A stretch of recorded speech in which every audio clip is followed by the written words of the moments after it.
మన ఫ్యామిలీ అందరికీ హాయ్ అండి. కమ్మనైన గోంగూర పచ్చడితో మీ ముందుకు వచ్చాను. గోంగూర పచ్చడి అంటే ఇష్టపడిన వాళ్ళు అసలు ఉంటారా? ఎక్కడో ఒకళ్ళు ఇద్దరు ఉంటారు. కానీ ఈ పచ్చడి ఏంటంటే అమృతం లెక్క ఉంటుంది. నేను గోంగూర పచ్చడి ఎలా చేసానో ఈ వీడియో ద్వారా మీకు చెప్తాను.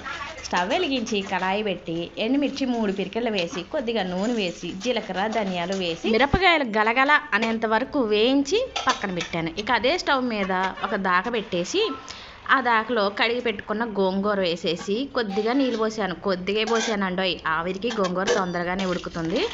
ఇక అలా ఉడికిన గోంగూరలో కొద్దిగా చింతపండు వేసాను. చింతపండు ఆవిరికి కొంచెం మెత్తబడుతుంది కదా, చింతపండు వేసాను. గోంగూర అయితే ఉడికింది. గోంగూర చల్లారే లోపల ఈ వేయించిన మిరపకాయలని దంచుకుందాం పొడిలాగా. పచ్చడికి రుచికి సరిపడే అంత కల్లు ఉప్పు వేసి మిరపకాయలని ఇలా దంచుతున్నాను. రోట్లో కాబట్టి ఇలా పలుకులుగా ఉంటుంది. అదే మిక్సీలో అయితే ఇంకా మెత్తగా అవుతుంది. కానీ రోట్లో పచ్చడి చేసిన టేస్టే వేరబ్బా.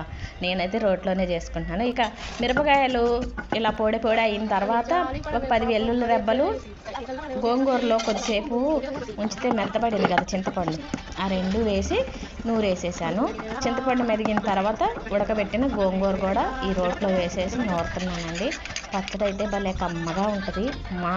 మా ఇంట్లో గోంగూర పచ్చడికి ఫ్యాన్స్ ఎక్కువే అన్నమాట, చాలా ఇష్టంగా తింటారు. ఇక కొద్దిగా పసుపు కొద్దిగా మెంతిపొడి కూడా వేసి పచ్చడి నూరేసాను. పచ్చడి నూరటం అయిపోయింది. నూరిన గోంగూర పచ్చడిని తాలింపులో వేసిన తర్వాత సన్నటి సెగ మీద 15 నిమిషాల పాటు గరిటెతో తిప్పుకుంటూ వేయించుతూ ఉంటే పచ్చడి రంగు మారుతుంది. అలా రంగు మారిన గోంగూర పచ్చడి చాలా కమ్మగా ఉంటుంది. ఒక్కసారి ఇలా ట్రై చేయండి. ఈ వీడియో నచ్చినట్టయితే లైక్ కొట్టండి అబ్బా.